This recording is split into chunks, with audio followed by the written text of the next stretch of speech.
Attention, Case 12, Book of Serenity. Dizang planting the fields. The case. Dizang asks Shuishan, "Where do you come from?" Shuishan said, "From the south." Dizang responds, "How is Buddhism in the south these days?" Shuishan says, "There's extensive discussion." Dizang responds, "How can that compare to me here planting the fields and making rice to eat?" Shuishan says, "What can you do about the world?" Dizang says, "And what is it you call the world?" And here's a rewrite for modern times. Chosen Roshi sees Myoyu walking quickly down the front sidewalk, brow furrowed, looking at the ground. Myoyu pauses to bow as she passes. Chosen, looking into Myoyu's face, asks, "Myoyu, where are you?" Myoyu replies, "Lost in a tangle of thoughts." Chosen, "How is Buddhism in the tangle of thoughts these days?" Myoyu, looking doleful, responds, "There is extensive discussion." Chosen, with garden trowel in hand, asks, "How can that compare to me here planting spinach and stitching okesas?" Myoyu, "There must be something more we could do." Chosen, "And what is it that you think you're doing now?" Very little is known about the two figures in the main case, Dizang and Shuishan. We do know that they both lived in the 7th century in China. Records say Dizang, from an early age, spoke very clearly and of his own volition abstained from eating meat. He ordained and followed the Vinaya and precepts closely. This did not satisfy his hunger for truth, and he set off to practice Zen. Dizang began his Zen studies with Xuefeng Yikun, but Xuefeng's disciple Zhuansha, but it was Zeifeng's disciple Zhuansha who is said to have brought Dizang to full awakening. Less is known about Shuishan, other than that he is a disciple of Dizang. He is not known to have any Dharma heirs. It is said that he spent time traveling with his friend Fei Yan Wen Yi, who is known as one of the pillars of the 5 houses of Zen. I'll read the main case one more time. Dizang planting the fields. Dizang asked Shuishan, "Where do you come from?" Shuishan said, "From the south." Dizang said, "How is Buddhism in the south these days?" Shuishan said, "There is extensive discussion." Dizang said, "How does that compare to me here planting the fields and making rice to eat?" Shuishan said, "What can you do about the world?" Dizang said, "What do you call the world?"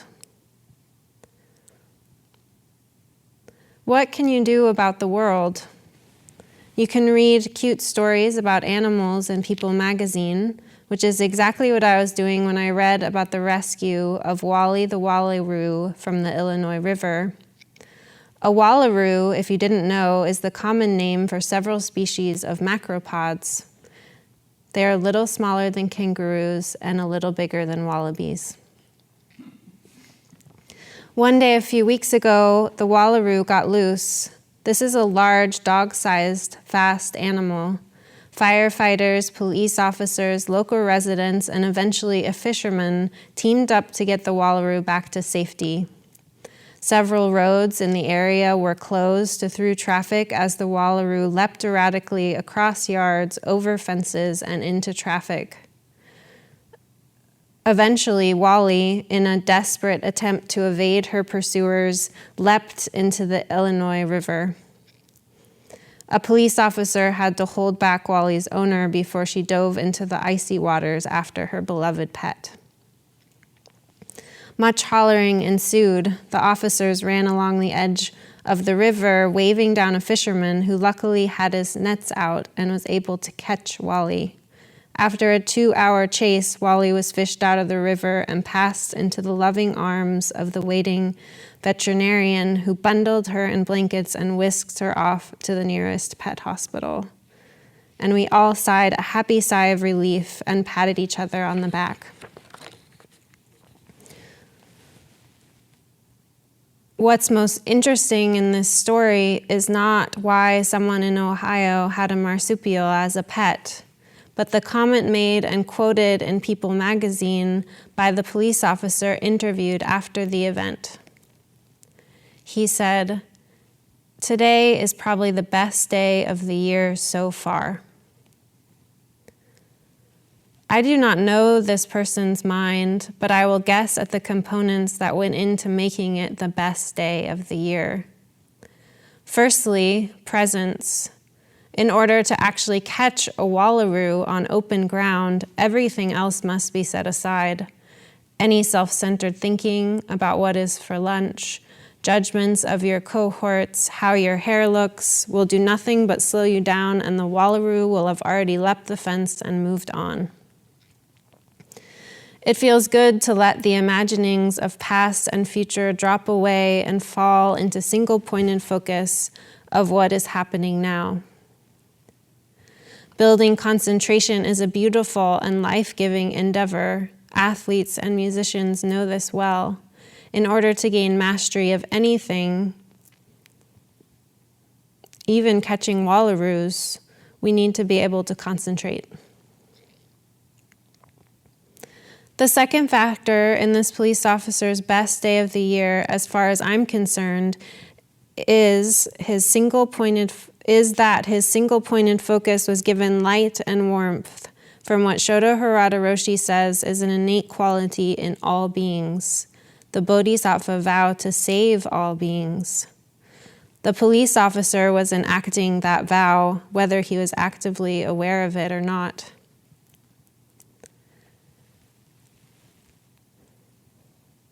What can you do about the world? On that day, it was very clear. A wallaroo was in distress and needed to be rescued. A band of humans came together for a common cause with a vow in their heart, the vow that is held, however obscured, in the hearts of all beings. And from the presence necessary to succeed at the rescue, and from the actualization of that deep vow, it became the best day of the year. The line, "What can you do about the world?" is also translated as, "How could you then save the beings of the world?" What I would like to emphasize from the story is that we can start with presence, what is happening now. And from presence, I trust Harada Roshi when he says that the 4 vows arise, compassion naturally arises. Sometimes it doesn't feel so obvious, and how exactly to save the beings in the 3 worlds feels complicated and overwhelming. We aren't always on the front lines of a wallaroo rescue, but in presence and in trust, the mind becomes more and more expansive, and the possibilities become infinite. Hogen Roshi often says, much to my confusion, nothing objects to itself. I will very roughly paraphrase this another way based on an excerpt from a Shinshu Roberts book exploring Dogen Zenji's writing on time.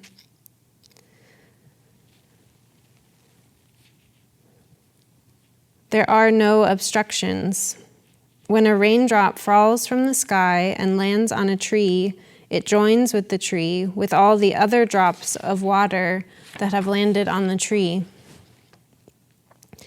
It then slides down the trunk and returns to the earth. This is flow. The tree is not obstructing the raindrop, and the raindrop is not obstructing the tree. In the immediacy of the moment, there are no obstructions. There is just flow. Constant arising of phenomena, now this, now this, now this. When I leave this room, I will exit through the door, And if I miss and run into the wall, it is still just flow. At the moment, it is just body and wall connecting. Things just are what they are. It is only when my mind believes that things should be other than what they are that the concept of obstructions arises. I will continue to explore this one raindrop at a time. Best to start small. I keep being reminded that this practice is not about being finally convinced by some new truth. It's about really looking one raindrop at a time, one tree branch at a time. As Byron Katie says, what is it that I'm thinking and believing that makes me think there are obstructions?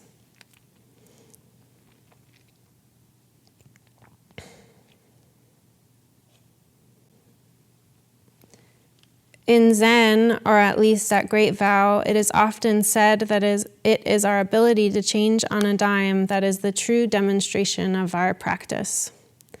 When I was discussing this with Hogan, he said, "For you, Myoyu, let's make it change on a $50," meaning sometimes Myoyu needs more than the usual amount of push in order to actually change. But even this phrase, change on a dime, can be dismantled. To change is to imply a shift in perspective, in orientation. If the mind is pliant and expansive, perhaps it just flows along with circumstance, no change needed, with the arising of phenomena, from cloud to free fall to tree branch to earth and back again with no obstructions. I think that's what we do anyway, at least the free fall part. I'm not so sure about the landing.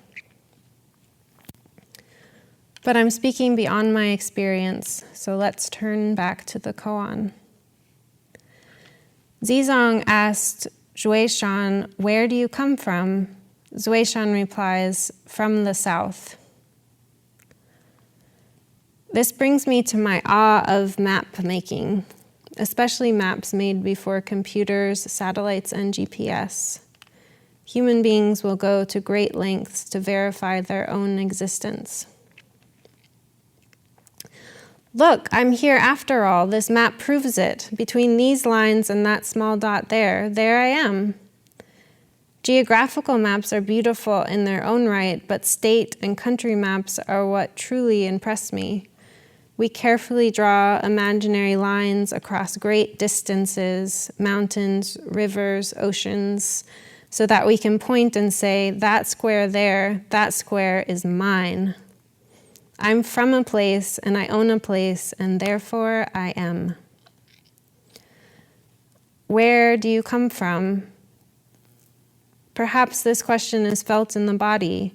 Memories and feeling tones of childhood rise out of the depths. Our birthplace can give us a strong sense of identity, and if we hold firmly to our own original origin story, can be the structure upon which we build the rest of our lives.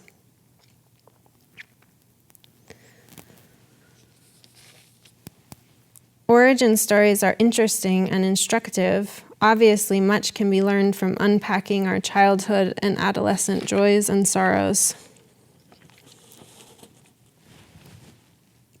Hogan often asks, what else is true?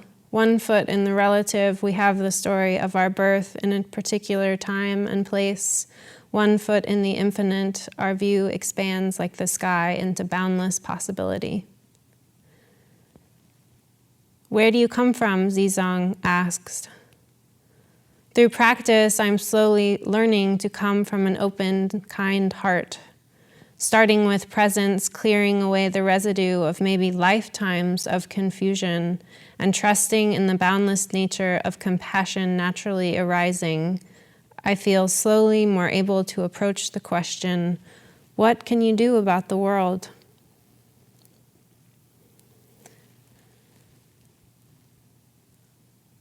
Many times in my years here, Chosen would often say, maybe just learning to be kind is enough. That seems like a simple enough task, but when I really looked into the inner workings of my heart, I saw that I had a lot of work to do. to raise my baseline kindness so that no matter the circumstance, I could respond from clarity, love, and trust. I humbly commit myself to this work, however many lifetimes it takes. What can you do about the world? Zizong asked. Maybe learning to be kind is enough. It's definitely a good place to start. There is a verse about this case, and I have asked the Benji to read it.